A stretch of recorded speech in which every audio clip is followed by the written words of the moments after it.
Robert Ransom nasceu no dia 15 de fevereiro de 1939 na pacata cidade de Estherville, no estado do Iowa, nos Estados Unidos. Filho de imigrantes dinamarqueses, ele foi uma criança mimada que teve uma educação relativamente convencional. A vida era boa até sua adolescência, quando sua aparência desagradável e gagueira o tornaram uma piada entre seus colegas. Além de seu distúrbio de fala, Hansen também sofria de um terrível caso de acne que o deixava envergonhado de mostrar seu rosto em público. Quando ele era forçado a estar perto de outras pessoas, tentava se tornar praticamente invisível, e mesmo que ele ansiasse por companhia feminina, as garotas bonitas de sua escola não davam a mínima para ele, o que lhe plantou uma semente de raiva que acabaria ficando fora de controle. Pouco antes de sua formatura, Hansen começou a ter fantasias onde machucava as pessoas que, segundo ele, haviam lhe prejudicado. Embora aqueles que faziam o bullying com ele fossem majoritariamente homens, sua raiva era voltada para as mulheres. Todas as vezes que uma garota se afastava ao ver seu rosto, ele pensava em lhe causar uma grande dor.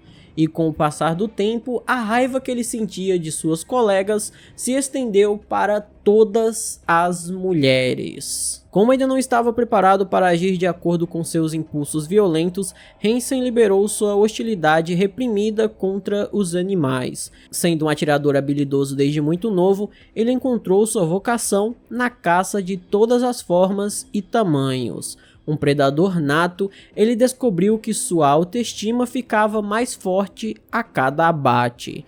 E aos 18 anos, Hansen se alistou na reserva do Exército dos Estados Unidos, e depois de ser dispensado no ano seguinte, ele assumiu o cargo de instrutor de treinamento na Academia de Polícia em Pocahontas, no Iowa. No ano de 1960, aos 21 anos de idade, Hansen finalmente encontrou uma garota que conseguia enxergar além de suas imperfeições superficiais. Após um namoro relativamente complicado, os dois se casaram em uma cerimônia civil. E 6 meses após essa cerimônia de casamento, o Hansen foi preso por incendiar uma garagem onde ficavam ônibus escolares que não estavam sendo usados. Por causa disso, ele foi preso por incêndio criminoso e condenado a 2 anos de prisão. E percebendo que havia se metido numa enrascada, a esposa dele pediu o divórcio quando Hansen estava preso.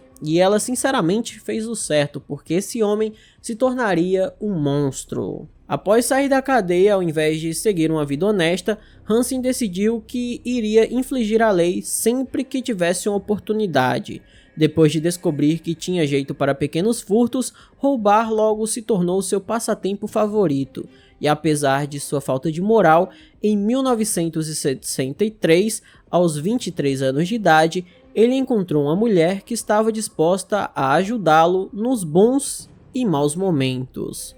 Conhecendo uma coisa boa quando havia, ele a pediu logo em casamento e naquele mesmo ano os dois se casaram. 4 anos depois dessa união, o casal, que agora tinha 2 filhos, decidiu que estava na hora de procurar outro local para morar. Depois de procurar um local onde tivesse muita selva para que pudesse caçar à vontade, Hansen se mudou junto com sua família para Anchorage, no Alasca. E como ele era um inimigo da lei, ele quebrou vários recordes de caça caçando presas fora da temporada permitida. E depois de ter escapado da polícia várias vezes, que parecia até fazer vista grossa para o caso, Hansen percebeu que finalmente tinha achado seu lugar no mundo. Filho de um padeiro talentoso, Robert Hansen seguiu os passos de seu pai e abriu sua própria padaria. Mesmo que ele estivesse indo bem pessoal e profissionalmente, seus modos criminosos tornaram impossível para ele ficar longe de problemas por muito tempo. Em 1971, ele foi preso pelo sequestro e tentativa de agressão sexual de uma mulher não identificada. Depois de não contestar as acusações em troca de uma sentença mais leve, ele foi condenado a 5 anos de prisão. Uma acusação adicional de violação envolvendo uma profissional do sexo foi apagada de seu registro como parte de seu acordo judicial, e apesar de seu status de reincidente, apenas 6 meses depois de ser encarcerado, ele foi liberado para uma casa de recuperação. Mesmo cometendo crimes à torto e à direito, Robert Hansen estava se tornando um empresário respeitado e um pilar da comunidade. E apesar das várias chances que ele teve para reiniciar sua vida e parar de cometer crimes, seus demônios pareciam que nunca iam embora. Embora os animais selvagens conseguissem distraí-lo, ele sabia que estava na hora de procurar presas mais desafiadoras. Embora seja praticamente impossível dizer quando a matança de Robert Hansen começou, sua primeira vítima provavelmente foi Beth Van Zanten, de 18 anos, que foi vista pela última vez caminhando para uma loja de conveniência em Anchorage, na noite de 22 de dezembro de 1971. Seu corpo seria encontrado jogado na neve no dia de Natal. Já em 7 de julho de 1973, uma estudante universitária de 17 anos, chamada Megan Emmerich, deixou seu dormitório carregando uma carga de roupa suja e nunca mais foi vista. Embora nenhum sinal dela tenha sido encontrado, as evidências descobertas na posse de Hansen mais tarde levariam as autoridades a concluir que ela havia sido uma das primeiras vítimas de seu jogo sádico de soltar e depois caçar. 2 anos depois disso, a recém-casada Mary Till, de 22 anos, também desapareceu. Na tarde de 5 de julho de 1975, ela foi à cidade de Sivart para fazer compras, e depois de ser deixada por um amigo, ela se despediu e foi embora, e quando sua carona voltou mais tarde naquele dia, ela não estava em local nenhum. Já em julho de 1980, um corpo foi encontrado enterrado em uma cova rasa perto da Eklutna Road. Embora os restos mortais tenham sido devastados pela vida selvagem, as marcas visíveis de facadas em suas costas deixaram claro para os investigadores que aquele havia sido um crime.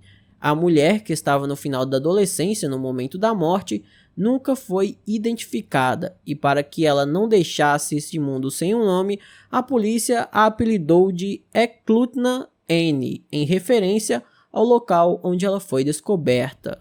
Por sua vez, Joanna Messina estava cheia de otimismo quando deixou Nova York para começar uma nova vida no Alasca. Com seu cachorro ao seu lado, ela atravessou o país de carona na esperança de encontrar a felicidade, que até então havia escapado dela. Depois de encontrar um quarto barato, ela conseguiu um emprego em uma fábrica de conservas para pagar suas contas, e foi vista pela última vez saindo do trabalho uma noite, com um homem não identificado. Seu corpo crivado de balas foi encontrado enterrado em um poço de cascalho em julho de 1980.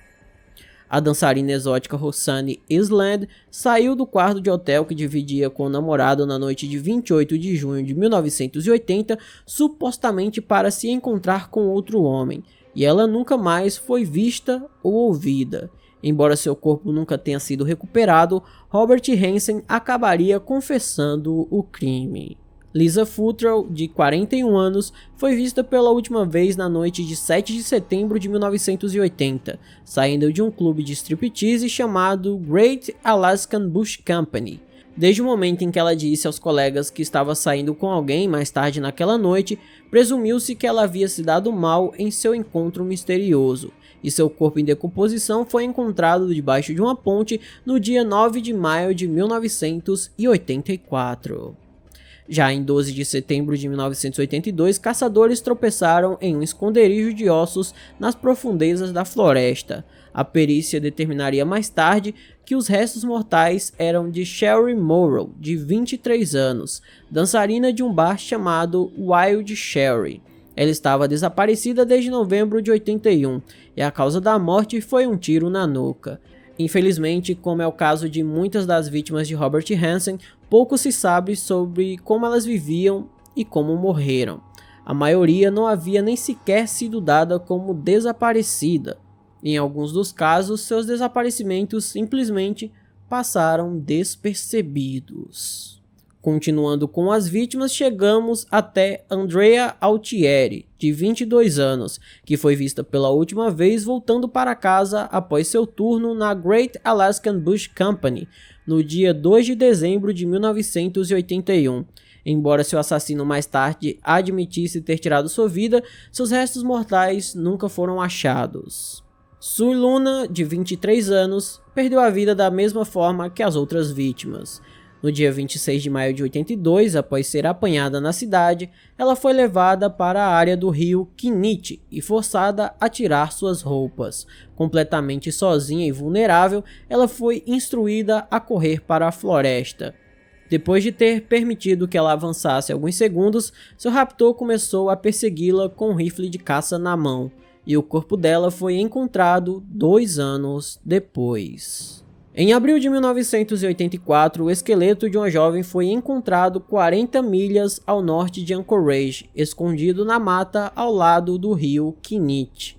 A julgar pelo estado de seus restos mortais, foi determinado que ela permaneceu sem ser descoberta por pelo menos 1 ano ou mais. Ela só foi identificada no ano de 2021 como sendo Robin Pelkey.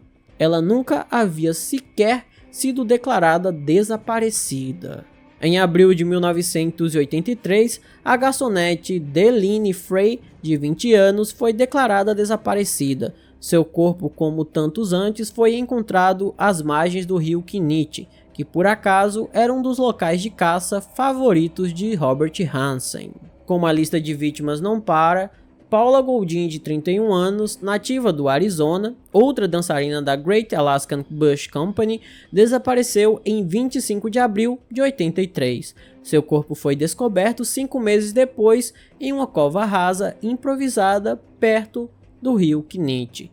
Ela havia perdido a vida com um tiro nas costas, claramente infligido enquanto ela fugia. Enquanto todas essas vítimas tiveram suas vidas ceifadas, em junho de 1983, um motorista de caminhão encontrou uma jovem de 17 anos desgrenhada e visivelmente perturbada. Ela se chamava Cindy Paulson. Ela estava correndo por uma rua em Anchorage. Seu salvador não sabia disso na época, mas enquanto a ajudava, um homem responsável por deixá-la naquele estado a observava de longe. Se ele não tivesse encontrado aquela jovem naquele momento, ela teria se tornado mais uma participante do jogo sádico de Robert Hansen, um jogo em que ela estava destinada a perder. Enquanto o caminhoneiro sumia de vista, o psicopata que tinha como alvo a bela jovem havia aprendido sua lição, e ele não cometeria aquele mesmo erro 2 vezes. Assim que ela estava fora de perigo, o caminhoneiro notou que as mãos dela estavam algemadas. Olhando para o chão, ele também viu que a jovem estava descalça. E quando ela finalmente falou, foi para pedir para ser deixada em uma pousada local, para que pudesse ligar para seu namorado. O motorista, ainda sem saber o que havia acontecido, obedeceu silenciosamente. E quando chegaram ao destino, Cindy saltou do caminhão enquanto o motorista ligava para a polícia. E depois de contar o que sabia, o que não era muito, o despachante concordou em enviar ajuda. Quando um policial chegou, a garota com quem ele precisava falar havia sumido. Confusa e preocupada com a possibilidade de seu agressor voltar a procurá-la, ela pegou um táxi para o Big Timber Motel, onde seu namorado a esperava. Depois de rastreá-la, as autoridades obtiveram o depoimento de Cindy, cujas mãos ainda estavam algemadas.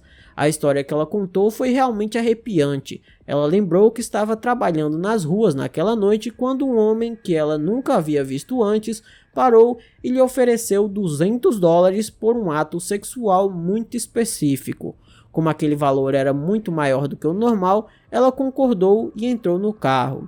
Assim que a colocou dentro do veículo, o homem sacou uma arma e começou a ameaçar tirar sua vida, se ela fizesse algum barulho.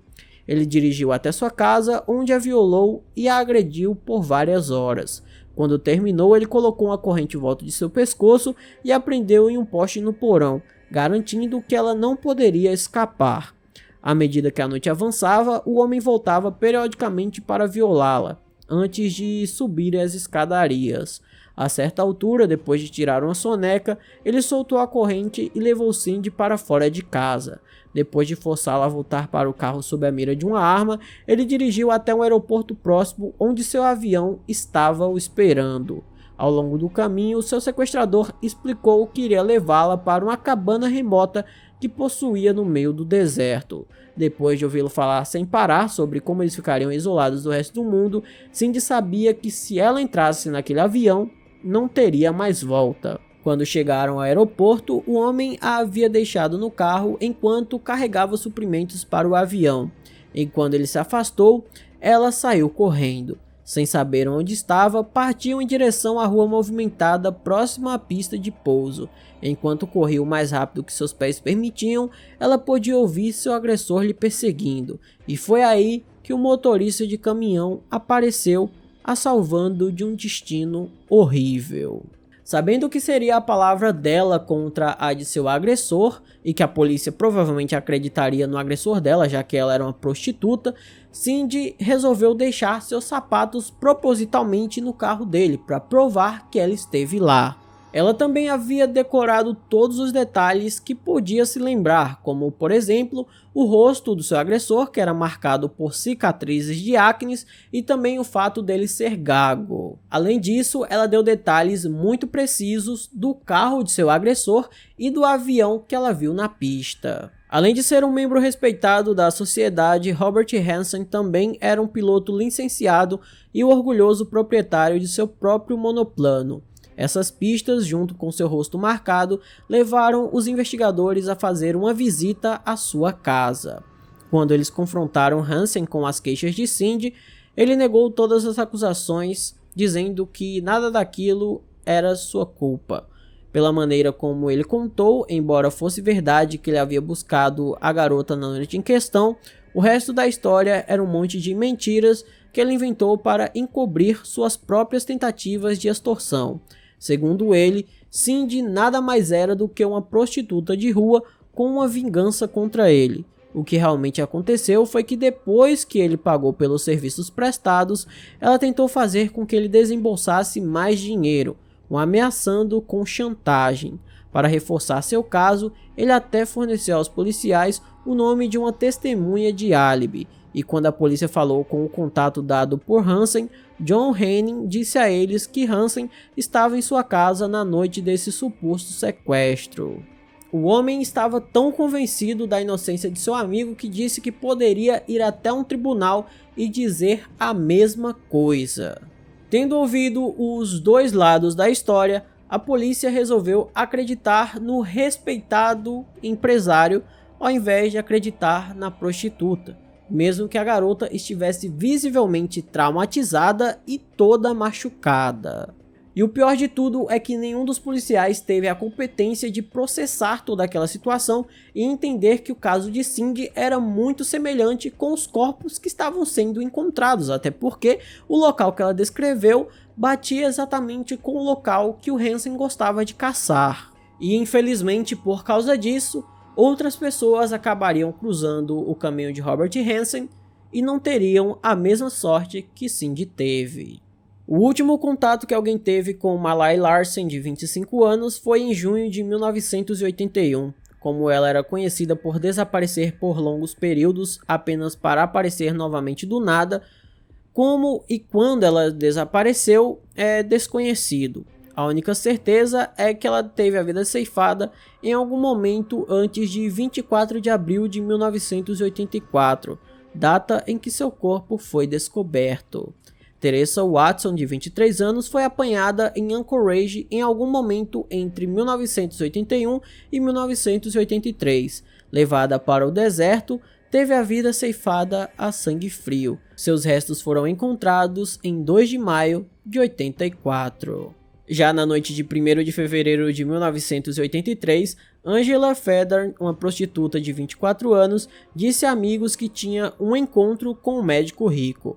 E ela nunca mais foi vista com vida. Seus restos mortais foram desenterrados um ano depois, nos arredores de Anchorage, no lago Figure 8.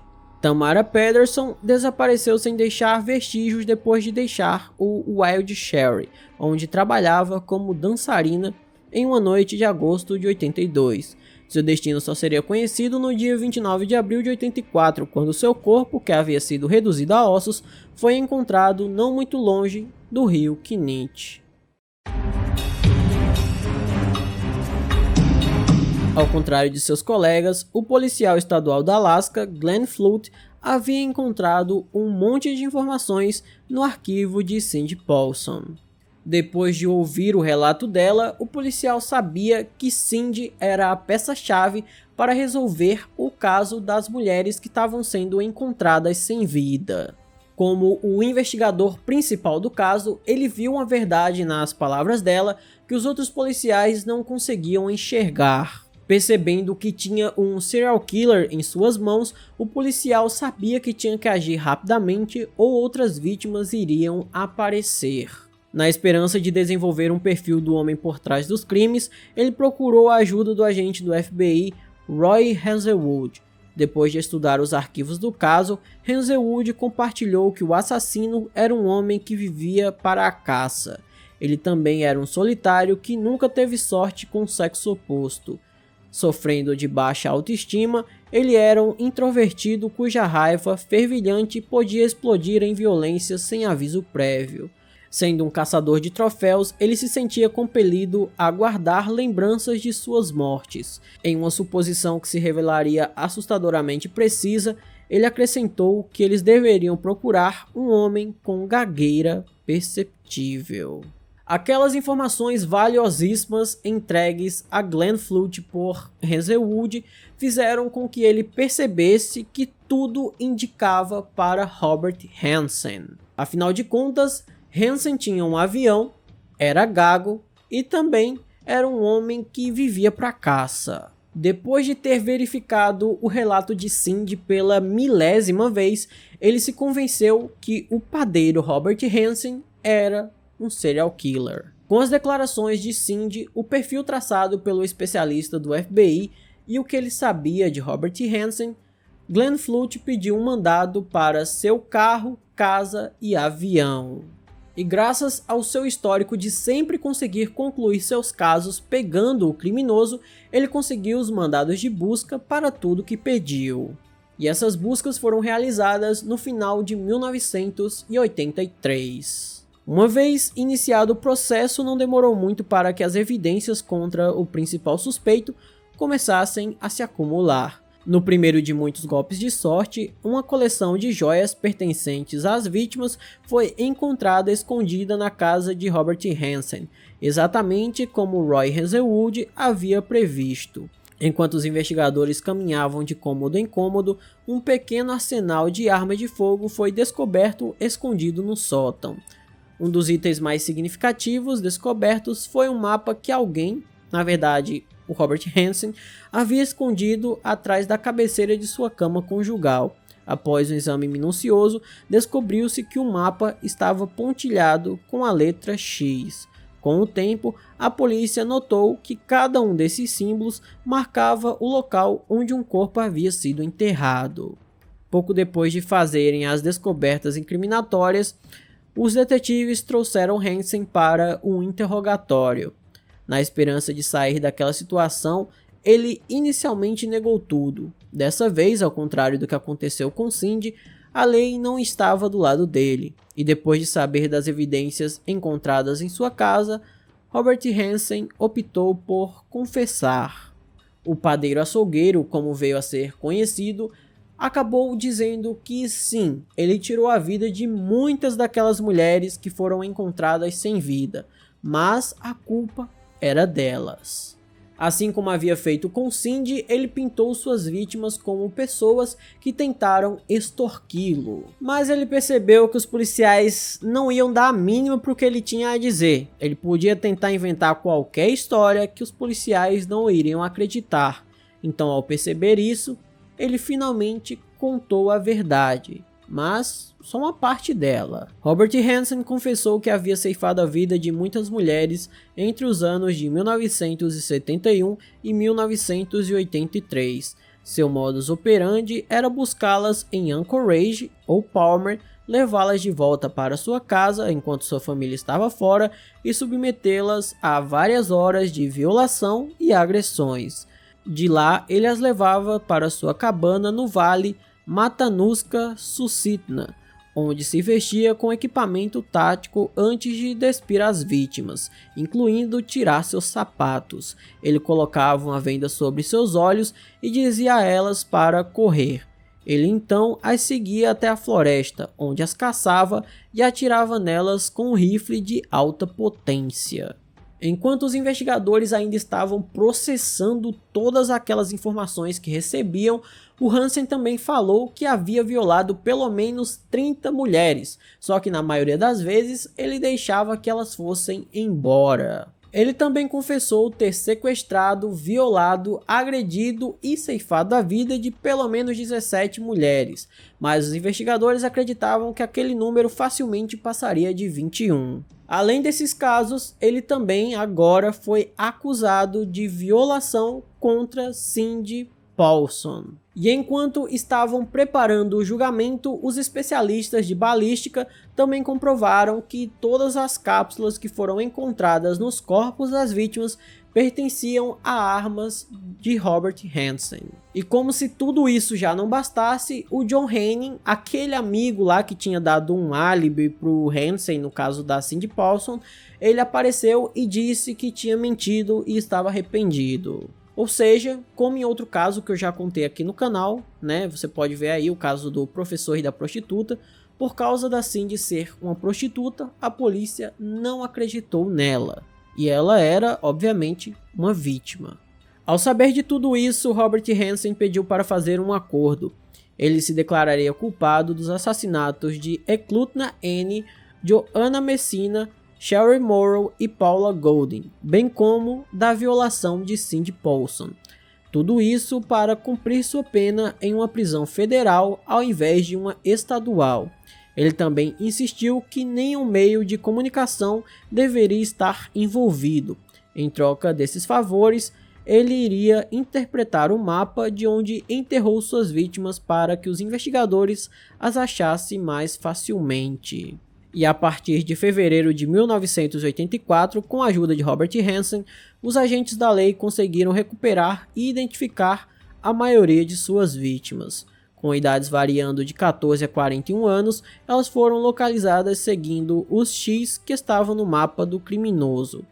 Curiosamente, embora tenha assumido a maioria de seus crimes, teve 3 mortes que ele se negou completamente a assumir que foi o responsável. Segundo o Robert Hansen, a Beth Van Zanten, a Megan Emmerich e a Mary Till não eram suas vítimas, embora elas só tenham sido encontradas graças ao X que estava no mapa dele. Mesmo com isso, ele não era o responsável e nem sabia como elas tinham ido parar ali. Por fim, o Robert Hansen foi condenado a cumprir um total de 471 anos de prisão sem possibilidade de pedir liberdade condicional, e ele morreu na prisão no ano de 2014, aos 75 anos de idade. Então esse foi o vídeo de hoje, espero imensamente que vocês tenham gostado da forma como eu narro os casos e nunca do que essas pessoas fazem. Se você gostou, eu peço que deixe um like, se inscreva no canal, mande para todos os seus amigos, me siga no meu Instagram, que é esse aqui que está aparecendo na tela. Se você quiser e puder, se torne um membro, porque isso ajuda muito. Agora vamos ver os nomes dos membros do canal. Até a próxima e tchau!